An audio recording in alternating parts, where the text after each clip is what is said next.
번째 주 예배하는 성도님들 환영합니다. 주님의 놀라우신 은혜와 평강이 함께 하시길 축원합니다. 우리 옆에 분과 인사 한번 하실까요? 주의 사랑으로 사랑합니다. 주의 사랑으로 축복합니다.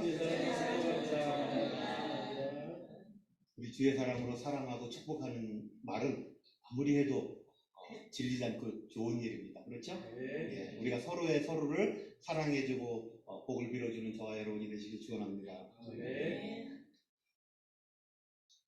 우리가 지난 2주 동안 지지난주에는 우리가 성령 충만한 삶을 살자 그러면서 성령 충만이 황홀경에 있는 것이 아니라 우리 삶 속에 변화를 일으키는 성령 충만에 대해서 이야기했습니다. 지난주에는 바나바를 본받아서 다른 사람을 돌볼 수 있는 위로의 아들들, 위로의 자녀들이 되었으면 하는 말씀을 여러분들과 함께 나눴습니다. 그러면서 우리가 다 함께 하나님의 백성으로, 하나님의 자녀로 영원히 사는 것을 꿈꿔왔습니다. 그렇죠? 저와 여러분들은 이제 지금부터 우리 생이 마치는 날이 됨에도 불구하고 하나님과 함께 영원히 사는 하나님의 백성입니다. 하나님의 자녀입니다. 여러분 믿으세요? 아멘. 근데 그런 우리들을 가만히 놔두지 않는 존재가 있다는 것이 우리에게 어쩌면 서글픈 일일 수 있습니다. 우리가 잘 되는 꼴을 보지 못하는 한 존재가 있어요. 누구라고 생각하세요? 대답을 하시는데 사탄. 그렇죠? 사탄이 우리가 잘 되는 꼴을 보질 못해요. 그거는 오늘날 뿐이 아닙니다. 오늘날 뿐이 아니에요. 하나님이 이 세상을 창조하셨습니다. 얼마나 이 세상을 창조하고 좋았는지 보시기 좋았더라 그랬습니다. 보시기 좋았다. 이렇게 아름다운 세상을 창조하고 우리 인간들을 창조하고는 우리가 지난번에 말씀드린 것처럼 힘이 좋았더라고 했어요. 힘이 좋았어요. 그러면서 우리가 너무나 잘 아는 것처럼 에덴 동산에 아담과 하와가 아주 행복하게 잘 살았습니다. 그 기간이 얼마 동안인지는 우리가 알 수가 없어요. 몇천 년이었는지 아니면 몇백 년이었는지 몇십 년이었는지 우리가 알 수 없는 기간입니다. 성경에 그 기간에 대해서는 이야기하지 않았습니다.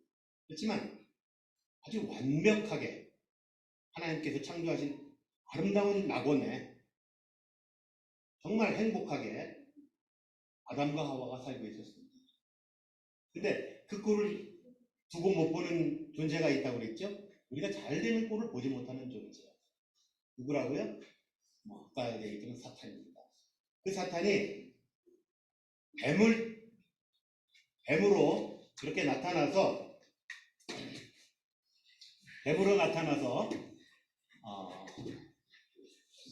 우리를 유혹합니다. 그 당시에 하와를 여자가 약한지 아는지 하와를 유혹합니다. 그것이 창세기 3장 1절부터 6절까지 말씀이에요. 제가 창세기 3장 1절부터 6절까지 말씀을 천천히 봉독해 보겠습니다. 여러분들도 이미 잘 아는 내용이에요. 여러분들이 잘 아는 내용인데 우리가 어려서부터 동화로도 많이 듣고 책에서도 많이 본 얘기인데 그럼에도 불구하고 한번 천천히 제가 읽어보겠습니다. 그런데 뱀은 여호와 하나님이 지으신 들짐승 중에 가장 간교하더라. 뱀이 여자에게 물어 이르되 하나님이 참으로 너희에게 동산 모든 나무의 열매를 먹지 말라 하시더냐. 여자가 뱀에게 말하되 동산 나무의 열매를 우리가 먹을 수 있으나 동산 중앙에 있는 나무의 열매는 하나님의 말씀에 너희는 먹지도 말고 만지도 말라 너희가 죽을까 하노라 하셨느니라. 뱀이 여자에게 이르시되 너희가 결코 죽지 아니하리라. 너희가 그것을 먹는 날에는 너희 눈이 밝아져 하나님과 같이 되어 선악을 알 줄 하나님이 아심이라. 여자가 그 나무를 본즉 먹음직도 하고 보암직도 하고 지혜롭게 할 만큼 탐스럽기도 한 나무인지라. 여자가 그 열매를 따먹고 자기와 함께 있는 남편에게도 주매 그도 먹은지라. 하나님이 에덴 동산을 창조하시고 아담과 하와에게 모든 것을 누리게 허락하셨습니다. 근데 한 가지 금하신 게 있죠? 그 한 가지 금하신 게 뭐예요?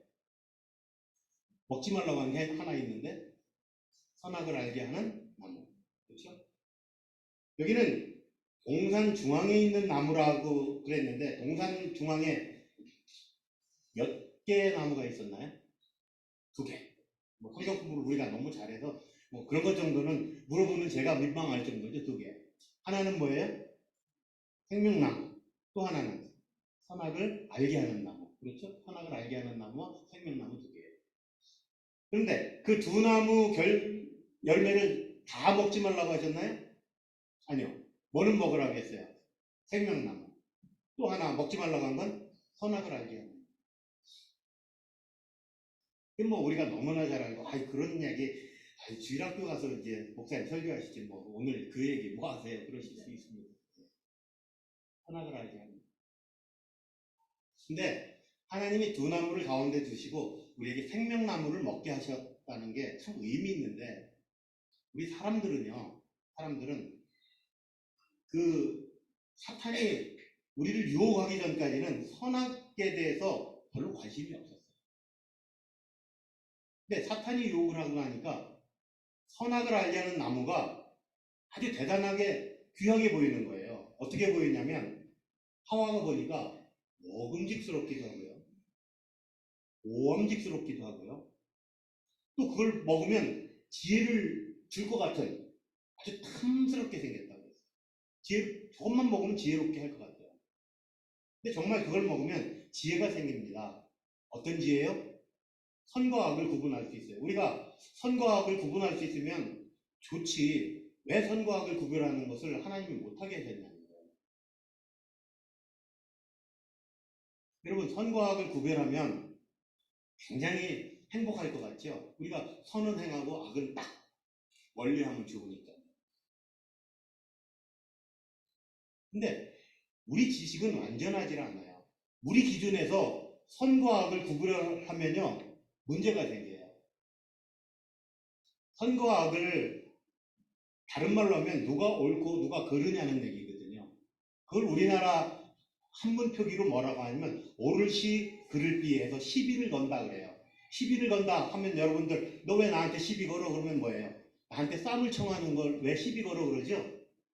그 시비가 옳은 건 옳다, 그런 건 그르다 가르자는 얘기가 시비 건다는 거예요. 시시비비를 가린다는 거예요. 그게 선악을 알게 하는 거예요. 여러분, 우리 인간관계에서 시시비비를 가리면 누가 옳고 누가 그른지 가리면 굉장히 행복할 것 같죠? 근데 시시비비를 가리기 시작하면요, 평화가 있지 않고 더 싸움이 난다는 거 여러분 아세요? 남편과 아내가 네가 옳다 내가 옳다 그러면 뭐만 남아요? 싸움만 남아요. 안 그러시던가요? 우리 부부만 그런가요? 우리 부부는요, 내가 옳다 그러고 우리 집사람이 옳다 하면 누가 옳은지 모르겠어요. 싸움만 나더라고요. 그게 인간의 한계예요. 그렇기 때문에 그 한계를 아시는 하나님이 선악을 알게 하는 나무는 너희들이 안 먹었으면 행복하겠다는 거예요. 근데 우리는 거기 참 선악을 알면 좋을 것 같거든요. 특히 먹고 나서는 이제 우리가 선악을 알게 되고 그러면서 싸움이 시작됐다고 생각하시면 됩니다. 사람들 간의 싸움이 그래서 시작되는 거예요. 가끔 교회에서 문제가 되는 말이 생깁니다. 그래서 삼자대면을 하자고 하는 때가 많은데요. 여러분, 저는 여러 목사님들한테 얘기를 들었는데요. 삼자대면에서 성공한 케이스가 한 번도 없습니다. 삼자대면하고 교회 깨지는 경우는 봤어도 삼자대면에서 해결되는 경우가 없어요. 왜냐면 여기서 이 말하고 저기서 저 말했다고 해서 목사님이 불러서 삼자대면을 했어요. 근데 결코 수긍을 하지 않는다는 얘기예요. 이 사람이 이런 말 했냐? 저 사람이 저런 말 했냐? 이렇게 따지는데요. 말이라는 게 그때 배경이나 뉘앙스나 이런 거 빼놓고 그냥 말만 딱 달라서 이랬다 저랬다 이런다고 해서 그게 그 정황이 구분되는 게 아니잖아요. 인간의 기회로는 그 전체를 전부 컨트롤할 수가 없어요. 말이라는 게 그렇잖아요. 그냥 입으로 튀어나왔지만 그 말이 상대방이 느끼는 감정과 뭐 이런 거는 어떻게 표현할 수가 없잖아요. 근데 그걸 가지고 누가 옳다 그러다 이렇게 따지기 시작하면요, 평화가 없어요. 싸움만 나타나는 거예요. 그리고 설사 자기가 잘못을 했었어도 그렇게 모욕을 받았다고 생각되고 그러면요, 그걸 수긍하지 않고 오히려 더 반발해서 뇌를 뛰쳐나가는 것을 많이 봐요. 예수님은 어떠셨나요? 우리가 어떤 잘못을 했을 때 예수님은 우리를 시시비비고 그렇게 선악을 알게 해서 이걸 잘했다 못했다 이렇게 따지시기 전에 우리를 이해하시고 사랑으로 먼저 품어주셨어요. 예수님 당시 한번 보세요. 죄인들을 데리고 왔어요. 가늠한 여인을 데리고 왔어요. 그랬더니 사람들이 돌로 쳐 죽여야 된다고 난리를 핍니다. 그러니까 예수님이 뭐라고 그랬어요? 아니, 가늠을 했으면 여자 혼자 한 게 아니잖아요. 그러니까 죄 없는 사람이 돌로 치라고 하니까 다들 물러나잖아요. 예수님이 죄를, 그 사람의 죄를, 그 여자의 죄를 잘했다고 칭찬한 게 아니에요. 예수님도 잘못했다는 걸 알아요. 그러니까 다시는 죄를 짓지 말라고 합니다. 그럼에도 불구하고 끌어안고 이해해주고 사랑해주고 죄를 용서해주고 그게 잘못된 것이니까 다시는 하지 말라고 합니다. 그게 생명나무예요. 그래서 이 여자의 생명이 살게 되는 거잖아요. 사람이 살게 된 거잖아요. 예수님은 그걸 원하는, 하나님이 나무를 가운데 둔 것은 그 생명나무, 서로 사랑하는 마음을 가지고 그 사랑의 나무 열매를 먹고 서로 사랑하면서 생명을 살려나가길 원하신 게 하나님이세요. 근데 그 꼴을 못 보는 사탄이 찾아오는 거죠. 그리고 선악을 알게 하는 나무, 그거 먹으면 지롭게 돼서 하나님과 같이 된다. 하나님과 같이 된다. 그러고 보니까 진짜 먹음직도 하고 모함직도 하고 우리를 지혜롭게 할 만큼 탐스럽게 보였다고 했어요. 그 말을 오늘 성경 본문에 따르면 이렇습니다. 성경 본문 오늘 이렇게 시작해요. 이 세상이나 세상에 있는 것들을 사랑하지 말라. 누구든지 세상을 사랑하면 아버지의 사랑이 그 안에 있지 아니하니. 우리가 사랑을 가지고 살아야 되는데 이 세상은 그렇지 못하다는 거예요. 여기서 세상을 우리가 조심스럽게 얘기해야 됩니다. 여기서 세상은 하나님이 창조하신 우리가 삶의 터전으로 사는 세상이 아니에요. 그 세상과 구별됩니다. 우리가 세상을 사랑하지 말라고 하니까 우리가 사는 세상, 가정이나 학교나 직장 이런 것들을 사랑하지 말고 교회 생활을 열심히 하라고 잘못 착각하면 여러분 광신도가 되는 거예요. 하나님은 그런 뜻에서 세상을 사랑하지 말라는 게 아니고 여기서 세상은 하나님의 세력과 반대되는 공중권세 잡은 마귀가 흔드는 세상, 하나님의 나라의 반대 개념으로 이야기한 세상을 이야기하는 거예요. 그러니까 가끔 우리가 혼동할 수가 있는데 그 세상에서 는 결국 뭐예요? 마귀가 우리에게 유혹하는 그 유혹을 이기라는 거예요. 그러면서 그 유혹이 뭐예요? 육신의 정욕. 아까 창세기에서 본 말씀, 먹음직한 거 육신의 정욕. 우리가 먹고 살아야 되는 문제가 중요하잖아요. 먹는 문제보다 더 중요한 문제는 없습니다. 우리는 먹지 못하면 죽으니까. 그 문제, 먹음직스러운 거, 육체의 정욕, 육신의 정욕. 또요, 모함직한 것, 안목의 정욕. 또요, 이생의 자랑. 아주 지혜롭게 돼서 우리가 지혜롭게 돼서 하나님같이 돼서 뽐내고 싶은 그런 이생의 자랑. 이 세 가지 유혹이 우리에게 항상 있는 거예요. 우리는 하나님의 자녀로 영원히 살고 싶은데 사탄은 그것을 방해하는 거예요. 우리한테 그 유혹이 날마다 오는 것이 문제입니다. 이 유혹을 이겨나가며 살으라고 요한 사도는 이야기하는 거예요. 먼저 보시겠습니다. 육신의 정욕. 1차적인 우리의 문제입니다. 삶의 근본적인 1차적인 문제. 먹고 사는 문제.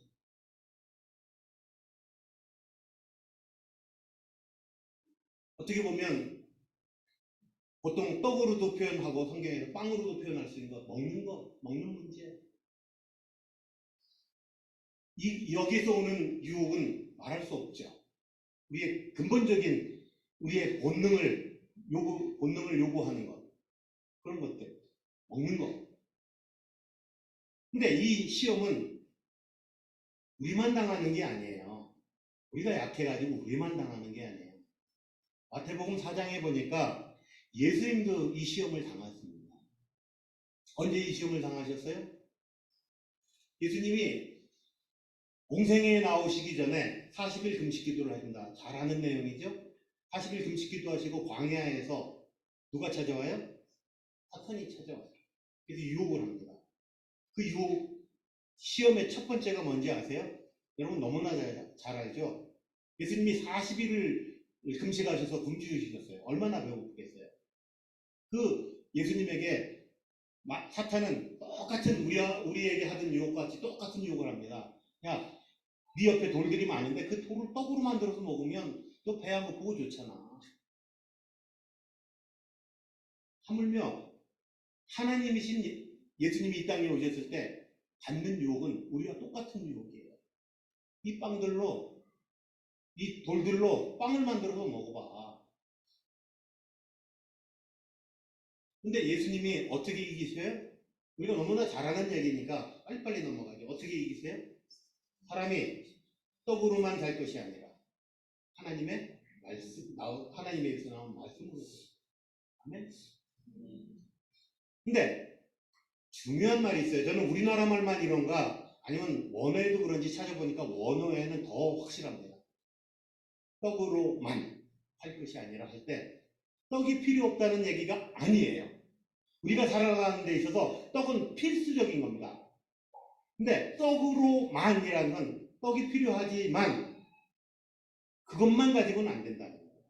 그것만 우리가 추구해서는 안 된다. 뭐를 추구해야 돼요? 떡을 추구하기에 앞서서 하나님이 우리에게 말씀하신 하나님의 말씀을 우리가 함께 터득해야 된다는 거예요. 물론 길들인 짐승들은 그렇지 않습니다만 야생의 동물들을 한번 생각해 볼까요? 어떤 먹잇감이 나타났어요? 나타난 그 먹잇감을 노리고 짐승이 나타났습니다. 어떤가요? 상대방의 형편이나 뭐 주변에 다른 경쟁자나 상관하지 않아요. 뭐가 최고예요? 그냥 움켜줘서 내가 먹으면 최고예요. 그게 동물의 세계예요.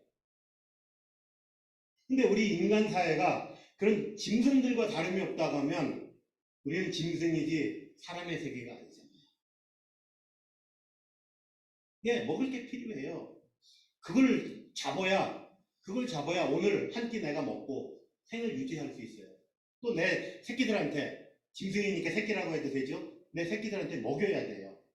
그러니까 그걸 꼭 잡아야 됩니다. 그런데 어떻게 그러다 보니까 남의 형편을 보살피지 않습니다. 그냥 나는 그걸 쟁취하면 돼요. 수단과 방법을 가리지 않고 내가 가지고 있는 최대한 힘을 발휘해서 이겨집니다.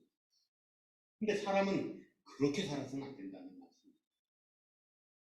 사람은 그렇게 살아서는 안 됩니다. 내가 수단과 방법을 가리지 않고 움키 잡는 것이 아니라 상황을 보고 저게 나보다는 저쪽 사람한테 가는 게 더 유익이라고 생각한다면 양보할 수도 있고, 그게 도리가 아니라면, 내가 그걸 취하는 것이 도리가 아니라면 멈출 줄 아는 것. 지혜로우신 하나님께서 우리에게 계속 말씀하시는 성경 말씀이 뭐예요? 우리가 인생을 살아가는 법도를 가르치시는 거잖아요. 너희는 이렇게 살아라, 이렇게 살아라는 법도를 가르치잖아요. 그 법도대로 사는 것, 그렇게 살아라는 거예요. 예수님께서 기도하실 때 일용할 양식을 주옵시고 그렇게 가르치셨잖아요. 일용할 양식이 우리한테 필요한 줄 아세요. 그러면 하나님을 믿는다는 건 뭐예요? 우리가 어거지로 쟁취하지 않아도 하나님께서는 우리에게 일용할 양식을 주신다는 것을 믿는 게 믿음이에요. 그렇지 않습니까? 그렇기 때문에 법도에 끝나면 우리가 멈출 수 있어요. 근데 그렇지 않을 때가 우리가 많은 거죠. 두 번째는 무슨 유혹이 있어요, 우리에게? 우리에게 오는 유혹이 안목의 정욕이라고 했어요. 안목의 정욕은 뭔가요?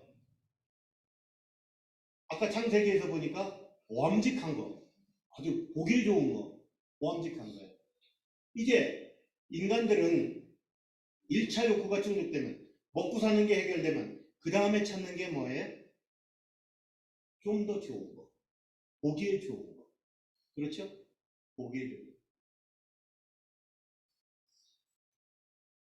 가끔 이제 집에 있는 게 답답하면 저희 집사람하고 이렇게 자동차를 몰고 안떼어몰에 이렇게 가봅니다. 안떼어몰에 그 명품관에 가보면 정말 이쁘고 좋은 것들 많더라고요. 야, 사람들이 저래서 좋아하는구나. 그렇죠? 싫은 사람 있으세요? 내가 돈이 부족해서 못 사니까 싫은 척 하는 거지. 뭐 다들 좋아하시더라고요. 명품 보니까. 그렇죠? 그런데 좋아요. 좋은 걸 갖고 싶죠. 그런데 과도하게 집착하면 문제가 생긴다. 과도하게 집착하면. 꽤 시간이 오래된 것 같은데 이제 외국에 살다 보니까 한국에서 이렇게 유행하는 말을 금방금방 못 알아듣고 한참 누가 설명해줘야 알아들을 때가 있어요. 한때 저는 그게 무슨 소린가 그랬어요. 아주 잘 차려입고 지나가는 사람한테 저 된장녀야, 된장녀. 된장녀가 뭡니까? 아니 뭐 된장녀가 뭡니까? 그랬더니 머리에 들은 건 없고 된장 같은 것만 들었는데 뭐 명품을 잘 빼쳐 입고 잘난 척하는 사람이 된장녀라고 한다고 누구한테 그런 말을 한 적이 있어요. 참 그럴듯한 말입니다. 우리가 명품 좋지요. 그 능력이 돼서 입을 수 있으면 좋겠습니다만 그것만 추구한 나머지 머리에 들은 지식도 없고 매너도 없고 특히 매너 없는 사람들이 더 문제인 것 같아요. 그냥 명품만 들렀다고 자기 어디 가서 대접받으려고만 하고 그런 것들이 우리가 문제가 되지 않나요? 제가 여기 계속 있어서 목회할 사람이 아니니까 자꾸 한국교회 문제점만 자꾸 던집니다. 왜냐하면 저부터 시작해서 이것을 우리가 바꾸는 것이 우리 교회가 부흥할 수 있는 길이고 한국교회가 명예회복할 수 있는 길이라고 생각해서 자꾸 이런 말씀을 드리는 겁니다. 기도 제목을 자꾸 내놓는 거예요. 우리 교회에서는 이런 일이 없나요? 교회에서도요, 새신자가 올 때 돈 있는 사람, 돈 많은 사람, 명품 입고 착 오는 사람, 좀 권력 있는 사람, 대통령까지는 아니래도 국회의원이나 하다못해 마을 이장이라도 나오면 또 돈이 있어서 쫙 빼입고 나온다든가 아니면 학식이 있어서 어떤 교수님이나 유명한 사회 인사가 교회를 나온다면 우리가 그 사람들을 맞이할 때 어떻게 맞이하는지요. 정말 삶이 지쳐서 너무 힘들어가지고 예수님을 믿으면 마음의 위안을 받는다고 하니까 아주 초라한 행색으로 너무 힘이 드니까 초라한 행색으로 예수님께 위안을 받고자 교회를 찾아오는 초라한 행색의 사람과 우리가 똑같이 대한다고 여러분들 자신할 수 있어요? 목사님들도 그렇죠. 이렇게 훌륭한 인사가 오면 반갑다 그러면서 우리 목양실로 가시자고 해서 차도 대접하고 대화도 많이 나누는데 좀 허름한 옷차림으로 오시면 겉으로는 반갑게 맞이하는데 한편으로 걱정하는 거예요. 이 사람이 뭐 도와달라고 하면 어떡하지? 도와주면 되지. 할 수 있는 범위 내에서. 근데 걱정을 하는 게 그냥 평범한 우리의 모습 아닌가요? 좀 반성하자는 거예요. 제 형님하고 이야기를 나눈 적이 있습니다. LA에서 형님이 한 번은 그런 말씀 하시더라고요. 한국 교회를 가는데, 한국 가게를 가는데, 막 옷을 깔끔하게 차려입으세요. 그래서, 불편하게 뭘 그렇게 입으시냐고, 그냥 간단하게 입고 가자 그랬더니 뭐라고 하는 거예요. 한국 가게에 가면요, 미국 가게에 가면 그냥 반바지에 스랩버 끌고 그냥 티셔츠 입고 가도 그런 차별을 안 받는데요. 한국 가게는 그렇게 가면요, 차별받는데 벌써 눈총부터 준대요. 왜 우리 가게 와서 자꾸 저렇게 도는가? 근데 깨끗하게 차림을 차리고 가야 된다는 거예요.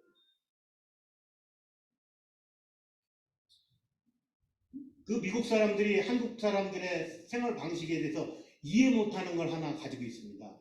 미국 사람들은요, 벤츠를 탄다든가 고급차를 탄다고 하는 것은 자기 집을 가지고 아주 여유가 풍성한 사람만 사요. 근데 한국 사람들은요, 아파트에 렌트를 사는 한이 있어도, 월세를 사는 한이 있어도 고급차를 사는 걸 보고, 그래서 한국 사람들이 사는 아파트에는요, 벤츠가 질비해요.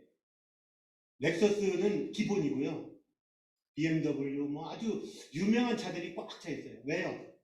그걸 타고 나가야 사람 대접을 받는다는 거예요. 사람들이. 비록 뭐할 망정 차례도 좋은 걸 타야 사람이 대접을 받는다. 우리 사회가 그렇게 됐어요. 그러다 보니까 어떻게 돼요? 한국 사람들이 사는 아파트가 도둑이 끓는 거예요. 그 차 털으면 돈이 되니까 그 안에 뭐가 나오니까. 그게 소문이 났어.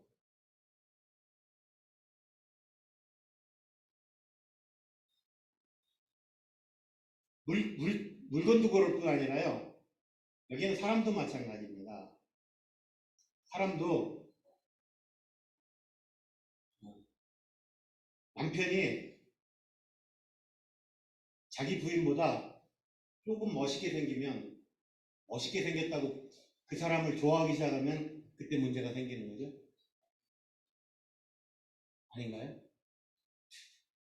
그때 문제가 생겨서 여러 가지 일들이 일어나잖아요. 교회 안에서도 그런 문제들이 나고 심지어는 목사님들도 그런 문제로 사역을 그만두시는 분들도 많잖아요. 아내가 자기 남편보다 옆집 남편이 돈도 잘 벌고 더 높은 직위에 있고 그러니까 더 좋게 보이면 그게 문제야. 남의 남편이 더 보암직스러우면 좀 문제가 되기 시작해. 그러니까 우리가 조금 좋은 걸 갖고자 하는 마음이 우리를 발전으로 이끄는 어떤 힘이 될 수는 있어요. 그건 너무나 잘 뭐하잖아. 어떤 성취욕 때문에 뭔가 내가 이루고 싶은 그런 마음 때문에 우리가 전진해 나가는 건 있잖아요. 하나님이 우리에게 주신 본능 중에 하나입니다. 문제는 그게 과하게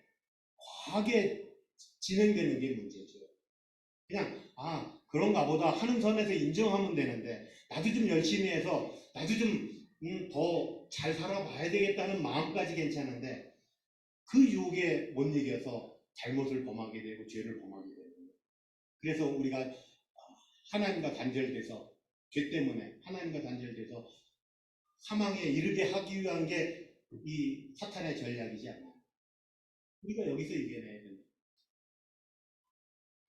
또 다른 문제는 뭐가 있어요? 명예 문제예요. 우리가 다른 사람에게 존경받고 잘났다고 인정받고 싶은 것 아주 중요합니다. 이것도 아주 중요한 문제예요. 안목의 정욕과 이생의 자랑은 같이 가는 것 같습니다. 같이 가는 것 같아요. 그래서 예수님도 이 같은 유혹을 받으셨어요. 두 개가 함께 되는 유혹. 뭐예요? 먼저 마귀가 온 천하를 보여줍니다. 이거 나한테 절하면 이거 다 주겠다. 어차피 이 메시아로 와서 이 세상을 갖게 하는데 힘들게 십자가 고통을 받고 죽을 게 아니고 나한테 절 한 번 하면 줄 건데 어차피 받을 거 마찬가지인데 보여줍니다. 아주 범직한 걸 보여줍니다. 그리고 뭐예요? 성전에서 성전 꼭대기에 데리고 와서 밑에 낭떠러지 돌들이 있는데 거기서 뛰어내려. 그러면 천사가 너를 받쳐줄 텐데 그거보다 더 너를 떠받들어 줄 사람이 어디 있겠느냐. 여러분들 만일 TV에서 지금 중계를 한다 봐요. 어떤 사람이 아주 높은 곳에서 밑에 아주 험한 바위가 있는데 아주 높은 곳에서 뛰어내리는데 천사가 손으로 받쳐서 안전하게 구원해준다. 그럼 여러분들 그 사람 얼마나 따르겠어요. 그거보다 더 약한 조그마한 이적을 행해도 사람들이 그냥 몰려서 따르는 거예요. 그러니까 사탄이 유혹을 하는 거죠. 우리 삶 속에서 자랑하고 싶은 마음, 나를 좀 내세우고 싶은 마음, 이것이 우리를 발전하지만 그게 지나치면 다른 사람에게 눈살을 찌푸리게 되고 다른 사람에게 피해를 주고 오히려 자기도 욕을 먹는 거예요. 제가 아는 어떤 한 목사님이 돈을 잘 쓰세요. 사람들에게. 근데 돈을 쓸 때마다 자기를 너무 내세우니까 다른 목사님들이 앞에서는 그냥 웃고 그러시냐고 하는데 뒤에서 욕을 합니다. 뒤에 있을 때는 욕을 해요. 그래서 제가 우리 집사람하고 가끔 얘기할 때 저 목사님은 왜 돈 쓰고 욕을 먹냐. 그냥 돈 안 쓰고 가만히 있으면 오히려 존경받을 수 있는데 돈 쓰고 욕 먹는다. 우리가 너무 다른 사람이 나를 알아주기를 바라서 나를 자꾸 내세우면 실제 그 사람이 잘났음에도 불구하고 잘나지 않았으면 더 그냥 문제가 되고요. 더 경멸하게 되고요. 연장자 취급을 하는 거죠. 우리. 근데 잘났음에도 불구하고 자꾸 자기를 내세우면요. 나중에 그 사람한테 실증이 나요. 짜증이 나요. 그러지 않던가요? 그걸 우리가 깨닫는다고 하면요. 우리가 너무 잘났다고 내세울 게 없어요. 그래봐야 오히려 손해본다는 거예요. 시간이 많이 지났습니다. 17절에 이렇게 나오네요. 이 세상도 그 전도 다 지나가네.